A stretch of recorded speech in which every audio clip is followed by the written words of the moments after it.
So my name is Tim Ginsky, and this is Olympic interview number two. I've had a lifelong passion for the Olympics, like many people, since I was a kid. And I write articles under the name Ourlympics, Ourlympics,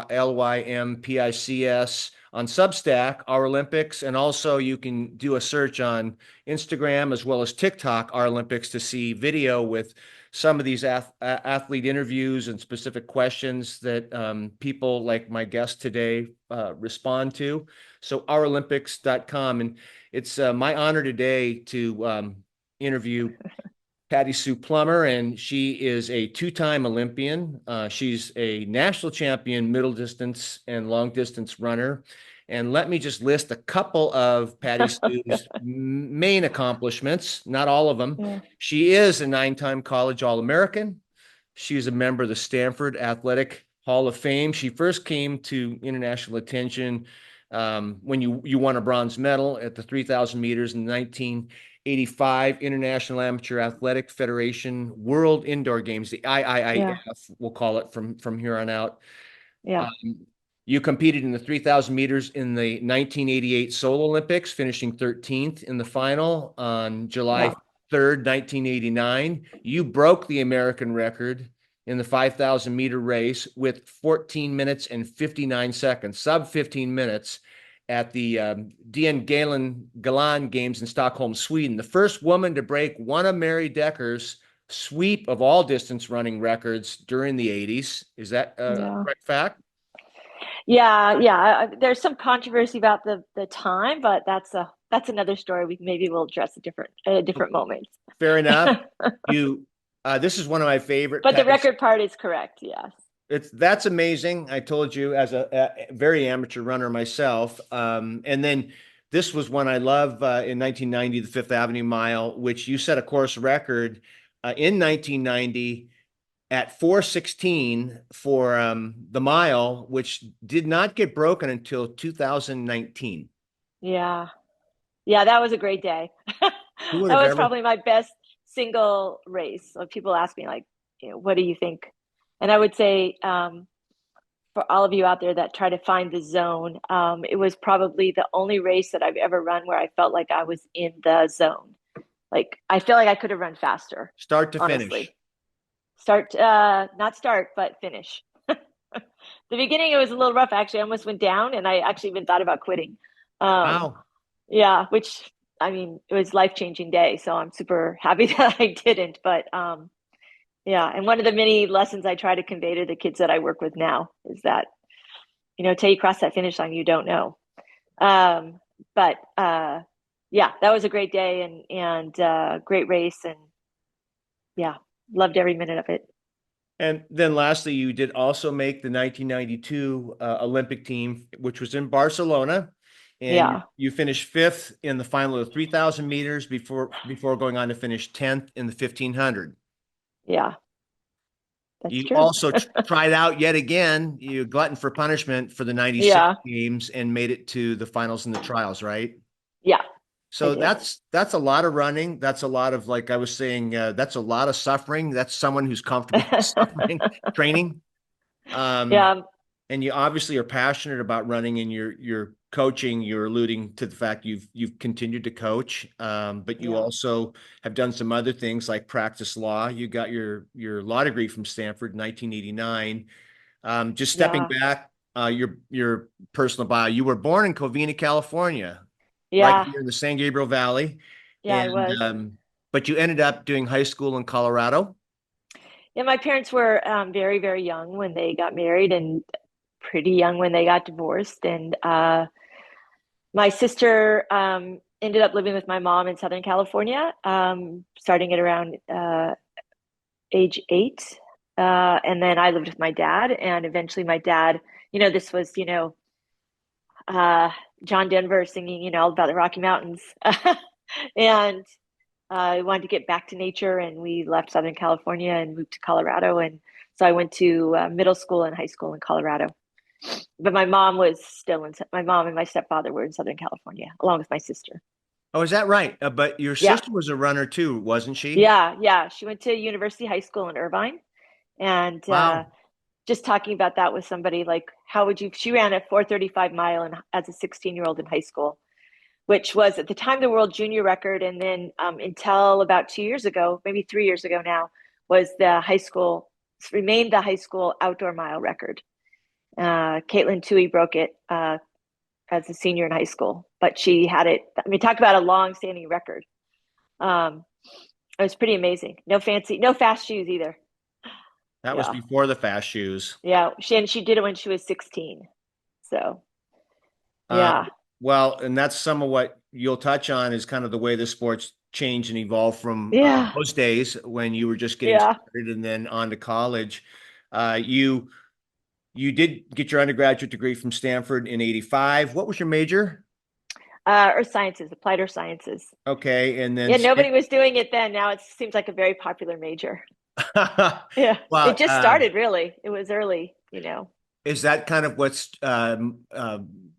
migrated into geographic information systems and what we're doing with visual data now, or Oh, that's way more sophisticated. This was basically environmental sciences. okay, So, yeah. and then And you know, I thought if I can't run fast, I want to save the world. and So then Stanford Law in I definitely '89. didn't do that. Yeah, yeah, yeah. Still trying to save the world. But you went on to practice for a while, and but you didn't Yeah, ever completely take your toe out of the coaching world, out of the water. yeah, yeah, And so you've had a few stints coaching at the high school and the college level at Stanford, yeah, and then most recently at the University of Texas, right? correct. And that was a 5-year chapter for you at Texas. Yeah, yeah. And you were sharing that kind of got capped off with winning nationals at home. Yeah, our women's team won the NCAA's, and the meet was in Austin. And honestly, it's like a Disney story. It just almost, I mean, that's not supposed to happen, but it did. And it was fantastic. And then my very last athlete that I coached won the under 20, the U20 title in the 5K. So it just felt really like, I think you said it earlier, like a bow on that chapter. It really felt like a great time to do something new. And I had, coaching's very 24/7, and I had, been doing like the long distance thing with my husband, and I had not spent as much time with my family as I wanted. And um, I just wanted to just have a little more time to spend with my family and just sort of take a breather before figuring out what the next step was. And we'll talk about that maybe at the end of the Yeah. interview. But with that being kind of your background story, I did want to just jump into some questions that I think you've probably been asked, 100 times. But when do you think you started deciding or thinking I could make the Olympics? That when did you not think you were necessarily an Olympic level runner, and when did you cross that boundary? Well, I don't think there's a single answer to that question. I mean, I think like most of us, we have those moments in our life where we're very certain about things, and then we're like, what were we thinking? And this will never happen. And then and then sometimes if you're really lucky and everything comes together, you make those dreams come true. But my introduction to the Olympics was in 1968.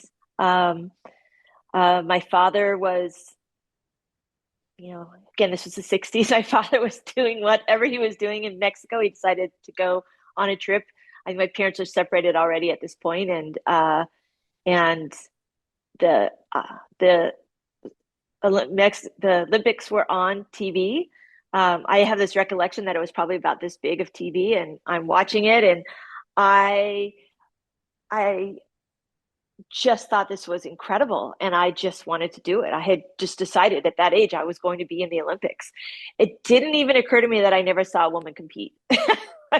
Like it was all men, but it was Wow, just that's a yeah. And so I mean, it's a very clear recollection for me. Like I can almost visualize the room that I was standing in, and yeah, I thought it was fabulous. And I just was going to be an Olympian. I was going to figure out how to do it. And what I was watching on TV was track.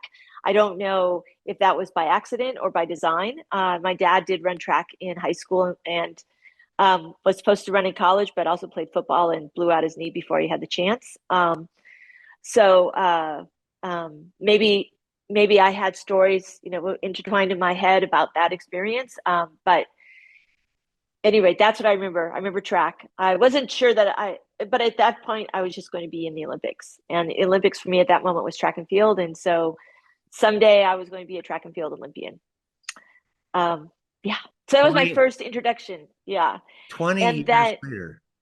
20 years, yeah, not, yeah, almost 20 years later. And then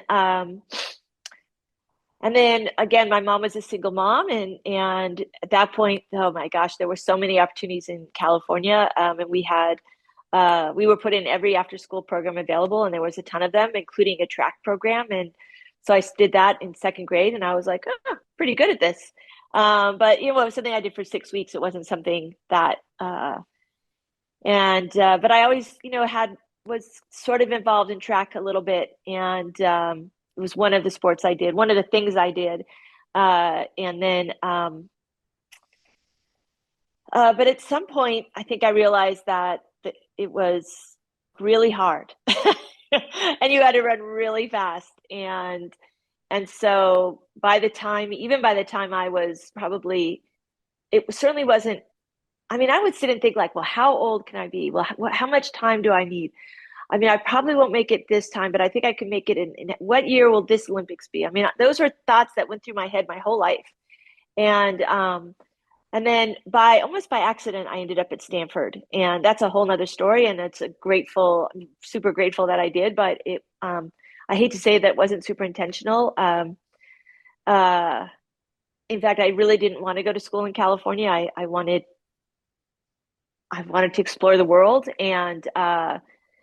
but my initial thought was I was going to go to Georgetown. I had applied for early decision, and don't tell anybody because I didn't have a clue. I was living at this point with my dad in Colorado. I mean, the school was not very good. They didn't have a lot of kids going to college. They certainly didn't have any female athletes.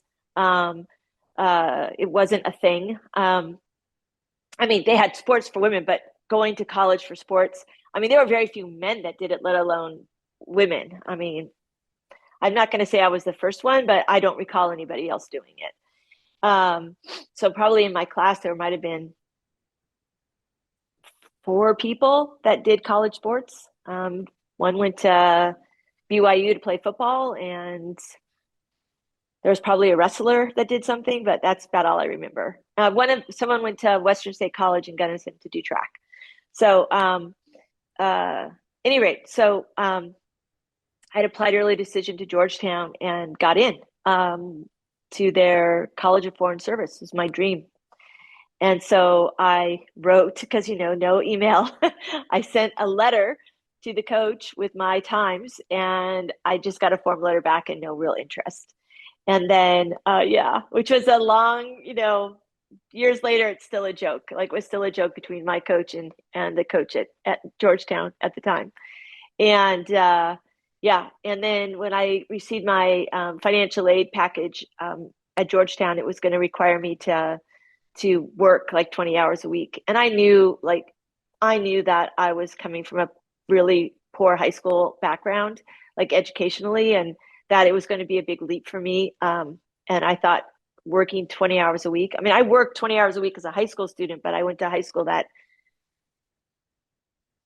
had like one AP course. So anyway, so I thought, I don't think I can do this. And I had to take loans, and I was going to still have to, and I did not have a guaranteed spot on the team.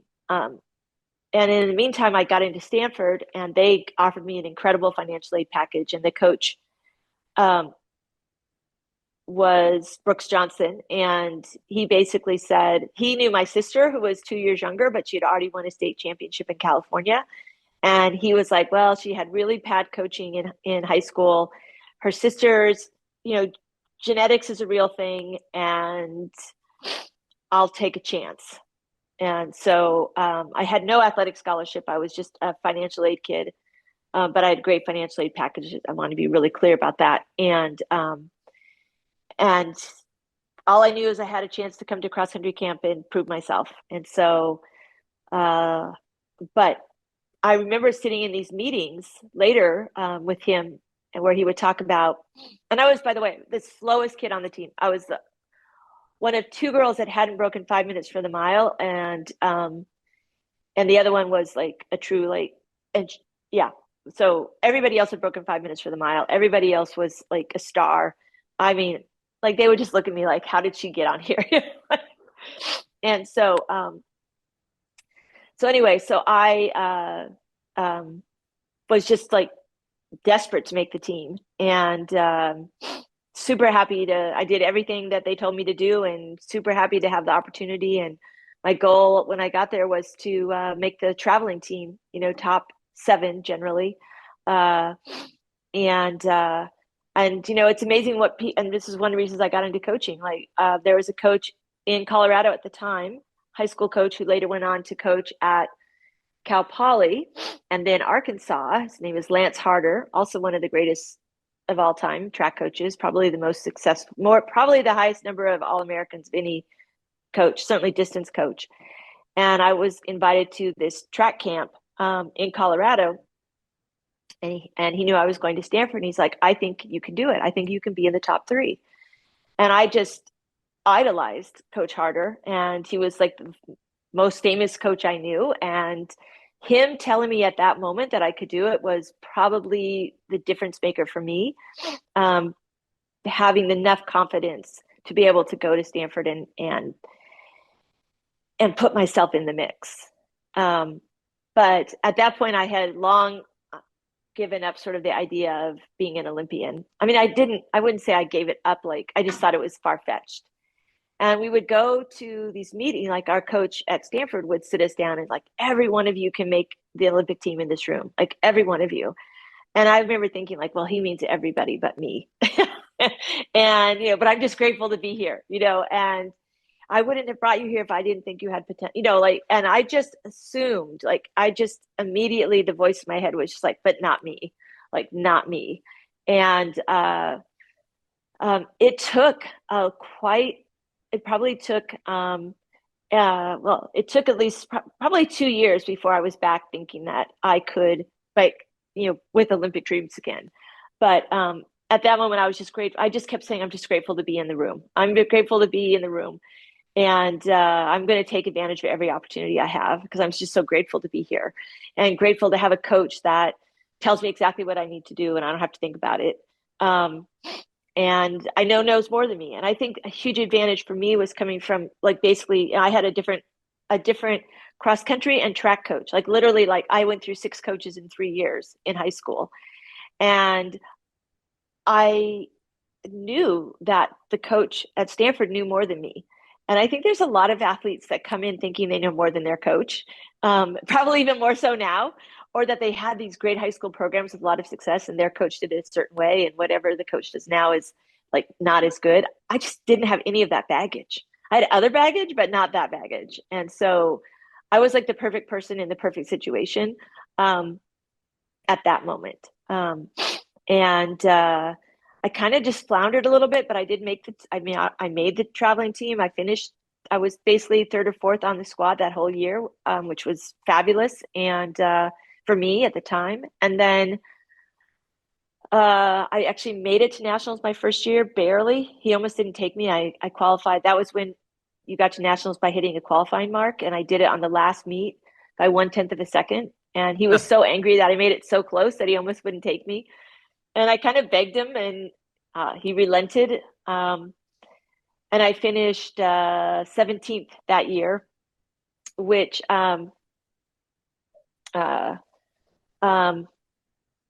which is, I mean, I was 17th in the nation. I didn't even finish 17th in cross country in Colorado. So I was feeling pretty good about myself. And then I knew we were going to have like a meeting about what we had to, like, what our goals were for the next year. And I was very nervous about this. We had a great recruiting class, #1 in the nation, lots of superstars. And, I walked in there into the goal setting meeting, or the end of the year meeting, and very, very nervously said my goal was to be top, to qualify for 3 events at nationals, 15, 3,000 and 5,000, and to be All-American in one of them. And I mean, I have to tell you, it took every bit of courage that I had to be that bold. And I mean, and he sat there for a while, and he sat there, and then he didn't say anything. And I was like, oh, he's trying to figure out how to let me down easily. And then he says, if that's all you want, then I don't want you on the team. And I was like, well, what do you mean? And he's like, I have a a class full of women that all want to be national champions. If you don't think you can be a national champion, then I don't have room for you. So you have to make a decision. And what kind of runner do you want to be? And do you want to be someone that shows up and does a good job, or do you want to be great? If you don't want to be great, I really don't need you. And I had been doing, I'd been doing other things while I was at Stanford because I wasn't that good. So I'm gonna like keep my toe in other activities. And he's like, you should go do those other things. We don't need you. And so I was sort of shocked, and I walked out of there, and in my head, I said, I give myself 1 year. I will dedicate myself 1 year to this. And almost 1 year later to the day, I broke my first collegiate record. So there was a lot that went on between there, but that was, and then that's when, around that time is when I was like, I can do this. I mean, it may take a while, but I may do this. When you set the college record, which of the events did you set it in? The 3K. The Women's 3K. 3K. Yeah. So when you hit that mark, did you circle back to the Olympics at that point and go, if I can set a national record at the 3K, I certainly can go to the trials in the 3K? I mean, I assumed at that point that I would definitely be going to the trials. There was still a pretty big leap between what I was running and what it would take to make the team, but I knew that I had the trials in me. I mean, it was still 2 years away, so it wasn't something that, I fixated on. I mean, we had big goals right in front of us every season, so that's what I would fixate on. But it was definitely always there, and that was, certainly like 1984 was going to come really fast. And so yeah, but that was the time. I mean, that year, that meeting was the spark that, brought me back from just like, I'm just grateful to be here. And like, I'll just sort of like try not to make any trouble, like just don't cut me kind of, to like, wow, like I actually, like, he wouldn't say that if I wasn't good. Like, he doesn't do that. Like, that was the great thing about, I mean, not everybody liked that about him, but for me, that's what I needed. I needed to believe that if he told me that I was capable of doing something, that I was capable of doing something. It was a huge burden, but it was also a huge relief. Like, I didn't have to decide if I was great. He was telling me. And so now I just had to figure out how to make it happen. Those are remarkable moments, between a coach and an athlete, and a lot of people have them. And to be in an elite program, those conversations happen every year in an elite program, wherever that program is, right? Where the coach only has so many spots. The coach does Yeah. have a bunch of other athletes that are all sort of flying at the same altitude, in a top program, right? And sometimes the coach really is trying to. They're saying it with the right motivation in terms of some athletes maybe they should stop and focus on other parts of college, and the coach is trying to do them a favor in that sense. In your case, he was in a nice way throwing down a He didn't do gauntlet. anything in a nice way, but yeah, But yeah, he yeah, yeah, that wasn't nice, but it was nice in yeah. the sense that he believed in you more than you believed in yourself. Correct, correct, absolutely. And yeah, yeah. I mean, that's funny. Yeah, I mean, but I mean, I like adore, I mean, I don't know how to say it. Like, I was just so, I mean, I was just even this past weekend when, I mean, he unfortunately passed away just a couple weeks ago. And I mean, I just walked away from the funeral with just this profound, like, I was just so profoundly grateful that that I had him as my coach. Um, and I mean, I'm not saying that, I mean, I don't know if I mean, I don't think I would have been an Olympian without him. I'm like certain, like I'm certain that I wouldn't have had the career that I had. I probably would have quit after a year. And I think if I had gone to Georgetown, I never would have run. I just think it would have been overwhelming. So a Yeah, lot, maybe. Yeah. a few things were happening. You got the right coach. You ended Hmm. up at Stanford when you wanted to go to Yeah. Georgetown. Yeah. You got a bunch of elite runners, as you said. You got the top class coming. So practice every day. No one, you were Yeah. you were racing like you were practicing like you were racing with that crowd. Every day you go out and get it on. I'm assuming Yeah. within the Yeah. bounds of Yeah. the practice. It Yeah. was short intervals or whatever your training was. Yeah. I mean, I think one of the best things, I mean, it was very, very intense and not always very, I laugh. I would never use fun to describe my experience as a track athlete, um, which was fine with me, right? Like I didn't join track to have fun. I mean, not to say there weren't really fun moments, and certainly, um, enjoyable moments, but it was really hard. And, that we would do most of our really hard workouts on Monday. And so all weekend you'd just be training Monday, like Friday would be a relief because, you'd have like the weekend, it would just be easy runs or whatever. But Monday would almost always be brutal.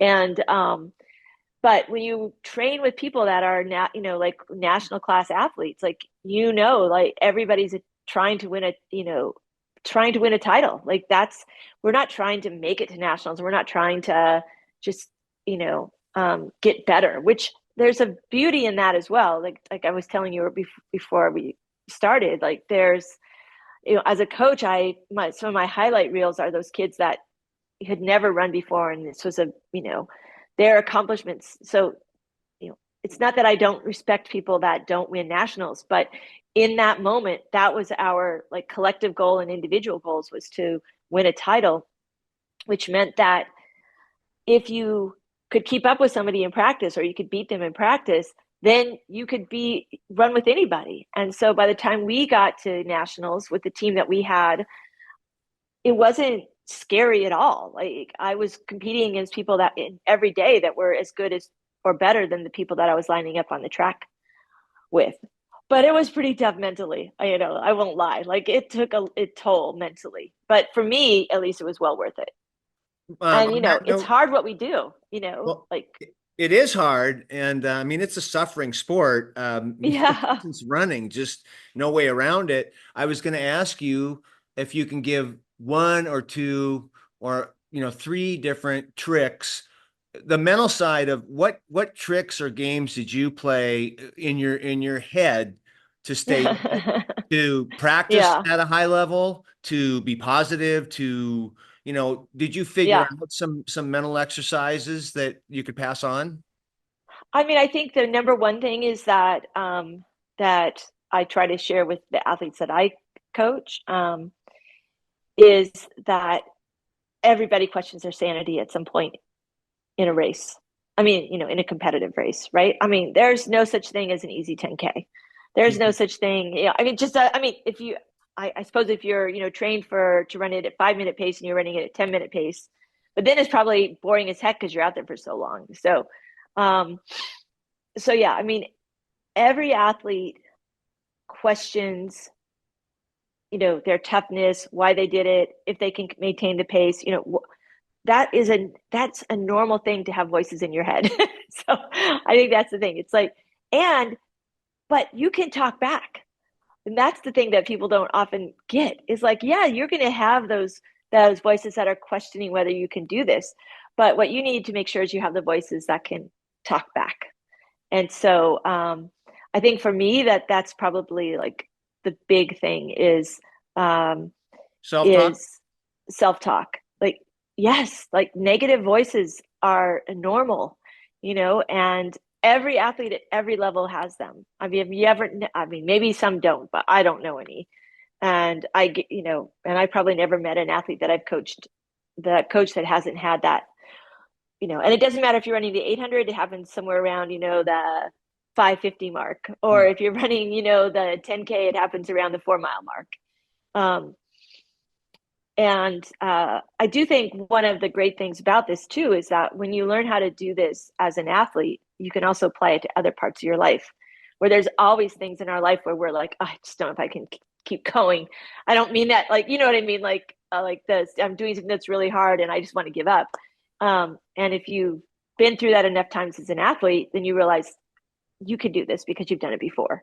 Yeah. Maybe it wasn't, and um, so that, is one of the things I love about coaching is like helping kids translate the lessons they learned as an athlete to life off the track.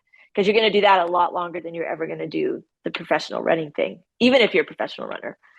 Yeah. So, And you're going to have moments where in your career where whatever it is unbearable in the moment.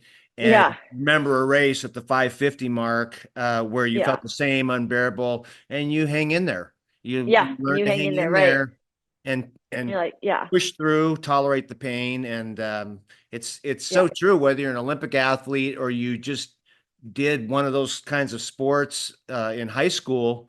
Um, yeah, those are really helpful in life, hanging yeah, in a lot of things. yeah, yeah, yeah. And so that's probably the number one. And probably the second part is that, you don't run a 10K, and I'll use 10K because it's the worst one. I But, you're not running like 6 miles or 6.2 miles. You're not racing 6.2 miles. You're racing a series of 1Ks or a series of 200s or 400s or however you want to break it down in your head. And so trying not to think about like what's going to happen when you get to mile 4, but rather, you get to the next corner or to the next 200 mark or whatever, however you want to break it in your brain. Um, but most people do much better breaking it into pieces than thinking about, oh my gosh, I have to run this fast over this many laps. It's like, no, you just have to run this lap at this pace, and then you worry about the next lap, and then you worry about the next lap. And I think getting ahead of yourself in anything it can be really detrimental. And staying in the moment when you're racing is really important, and is important, again, a skill for life, but a skill when you're running these long races. You just cannot do not think ahead. Yeah. So taking the obstacle or the objective or the work assignment and breaking the overwhelming task into pieces Correct. and Correct. digesting it, attacking it one piece at a time. And then Yeah. you're done with that piece, you get to the next piece. That does look like a terrible race. I just watched the trial and it's 32 minutes of, you Yeah, it know, was never a race I wanted to do on the track. One time I thought I would do it. And it was actually the same week that I broke the American record in the 5K. I had actually agreed to pace the woman who at the time was the world record holder in the 10K. And she specifically asked me to pace for her. And I said no. And then she kept upping the pay until I finally was like, I only have to run 3,200 at this pace. I'm like, okay, fine. I won't say no. And I felt so good that night. And I had wished that I had um, asked her if I could finish. Yeah, I'm pretty sure I would have broken the American record that night. But if I had done that, I'm pretty sure I would not have broken the 5K record a few days later. So, that's an yeah, amazing irony. And yeah, that yeah, was when you went under 15 minutes. yeah, yeah. I So, wanted to ask you to talk about in conjunction with training and the mental side of training and all that. From everything I've been reading to kind of prepare for talking to you and reading other stories, the people that you competed against as well. Um, Middle distance running is like a balancing beam in terms of injuries, trying to keep mm, your body healthy. I didn't appreciate at the elite level, people are missing half a year. They're missing a full track season yeah, because they're pushing their body so much or they're not listening to their coach in terms of that's yeah, part of it yeah, is yeah. can you comment on injuries because you had a lot of injuries too and it feels like try as hard as you want if you're going to do middle distance running something's going to go wrong. I mean, I think if you do any kind of elite activity, right, like when you're pushing the boundaries, it's very, I mean, someone used the analogy of sharpening a pencil. You want it to be as sharp as possible, but you don't want it to break. But sometimes you're gonna go too far, and it's gonna break. Um, and I think that is the case in pretty much anything, any physical activity that requires like a certain I mean, if you're trying to do something that nobody's ever done before or that very few people have ever done before, I mean, it's a risky. If it was easy, lots of people would have done it already.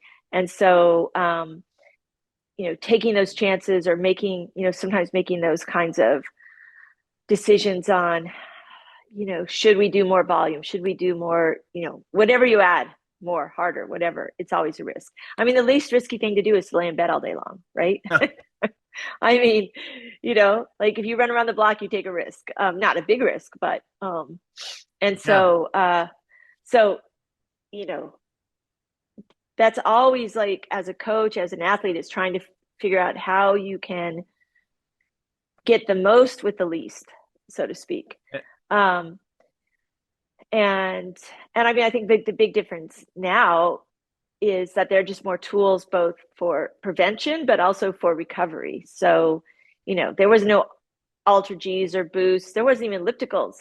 I mean, maybe they came into play like later in my career, but there are just so many things we can do now to keep athletes healthy and to really help with training. And sometimes if they've been overtraining, that time is actually beneficial to them. It's not a detriment. Yeah. Um, but it's hard. It's very hard. And sometimes you're just unlucky. I mean, I was hit by a car that had nothing to do with I mean, technically I was running, but it wasn't anything to do with training.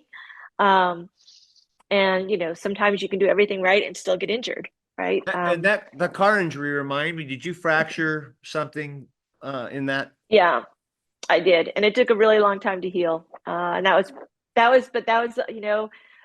the reason I ended up in law school was because I thought I was going to be a professional athlete. And then I ended up with a broken leg that took 10 months to heal, even though it wasn't a major, I mean, it was not compound. It just like split in two. And probably now they would put a pin in it and it'd probably been fine. But then it was like, it's a clean break. It should heal quickly. And it just didn't. So at some point I was like, okay, well, I have to have plan B. And somehow plan B became law school. And I'm super glad it was because for many, many reasons, I loved law school. I mean, it was really hard, but I really enjoyed the educational experience and the people I met, including my husband. So, that was good. But really, I think part of it, living in a small town and growing up, um, in a place, even though I had exposure to different places, I mean, my educational experience was largely grounded in, a small town in Western Colorado. And I had this idea that if I went to like a really good college, I would become educated. And I have to say, when I finished my undergrad degree, I didn't actually feel educated. I felt like I learned a lot of things, but whatever that amorphous idea I had of being educated, I had not attained it yet. But I felt when I graduated from law school that I had become like, I mean, education never ends, but I started to feel like I had the ability to educate myself in a way that I did not really feel when I graduated undergrad. Yeah, and met your husband as well. And so Yeah. the $64,000 question is, if you didn't break your leg, do you think you would have still gone to Stanford Law? Yeah, so Mm-mm. things happen for a reason, Yeah. I mean, karma. I just think, that you can't always, I always say like some of my darkest days are the ones that have ended up turning into the best days. And or led to the best things. And sometimes the dark days don't get me wrong. Like sometimes bad things happen and they're just bad and you just have to deal with that as well. But it's very hard in the moment to really understand that just because something, you know like things don't go the way you had planned, that the new path is going to be a worse one. Yeah. um all One of we my can do is just keep going forward. There's the bestseller book by Ryan Holiday, the Stoic podcast, the Daily Stoic. His Mm. book, The Obstacle is the Way, which is a Stoic teaching. That's a lot of what you're talking about. An obstacle comes up and you lean into it, or you don't, Yeah. you embrace it because you don't have a choice. It's there in front of Yeah. you, and Yeah. you Yeah. end up finding something underneath that big stone. Some treasure that you didn't know until you rolled that thing out of the way.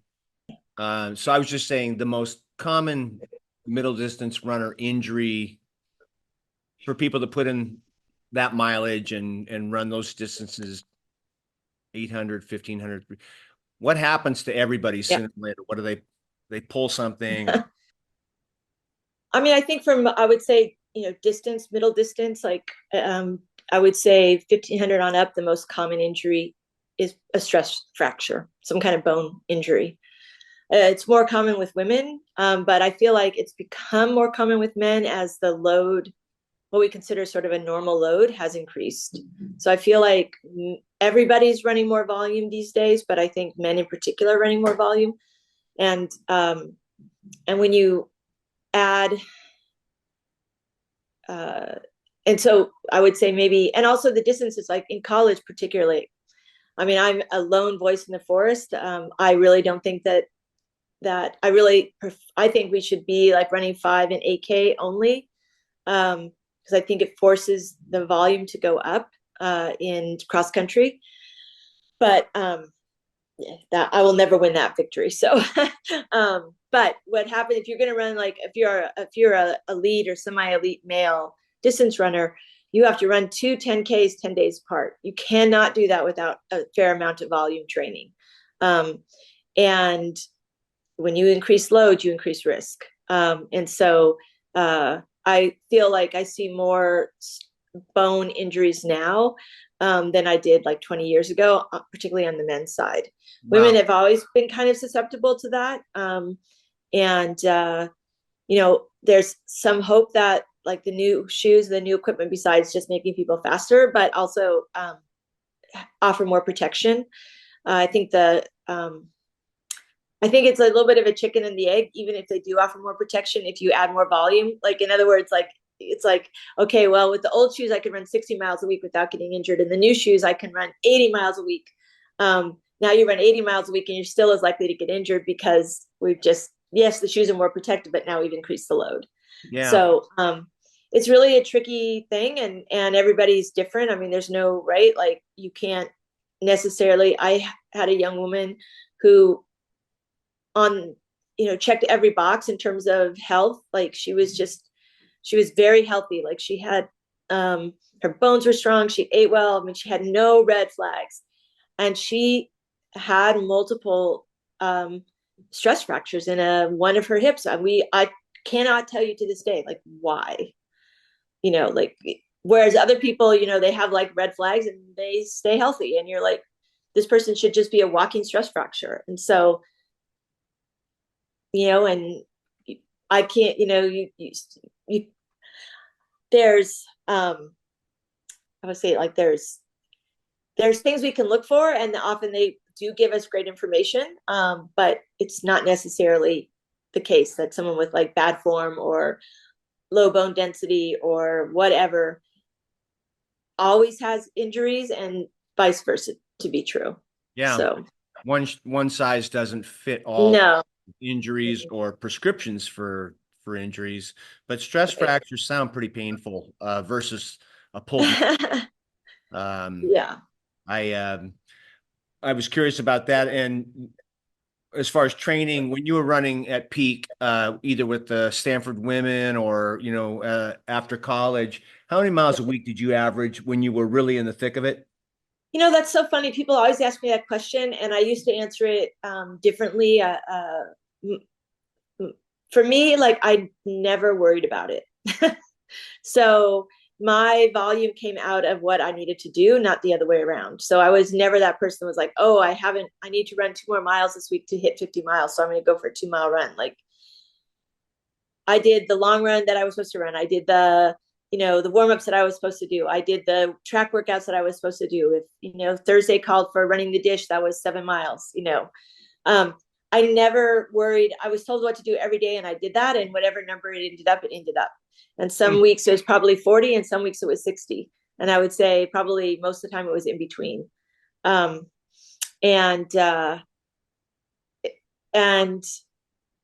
it was, in a way, great, a great way to be coached, where you just don't worry. I would say that it's not as effective I feel like now you really have to be much more engaged with your athletes. And there's just, information is a great thing, but it's also not a great thing. Oh, yeah. I think Everybody's an expert. no, on that note, I was just thinking before you even brought that up, I would like to suggest that I hit the pause with you because I still haven't. I want you to. I'd like to hear you talk a little bit about doping. I think that was such a big issue, even more so with what we know now than what we Yeah. knew then, and sponsors and money and how things have changed in that regard. And then you got into. I didn't even think about social media, but how much that affects athletes in terms of Uh, noise and you as the coach trying to keep the noise out in terms of what's happening between your yeah. athletes' ears. So could I suggest that we just pause and come back whenever tomorrow for 30 minutes, just something fresh. I really You want think 30 minutes? I want your best thoughts about that whole thing. The more that I've gone back and really sat in that moment and watched you race and seen your competitors and knowing what we know now, especially about doping and the fact it's not gone. It's not. We're not out of the weeds. This thing with China, getting self-testing twice and having Yeah. half the team dirty and just kind of going on with, what do you do with things like that? Those are big issues, big decisions in terms of the way that the game sort of polices that the Yeah. IMC and you know and the way the IAAF, in my opinion, really blew it. Reading about the '80s and South Africa and Zola and apartheid and just the way that the athletes in the middle a lot of times of Yeah. all those agendas. So that's what I'd like.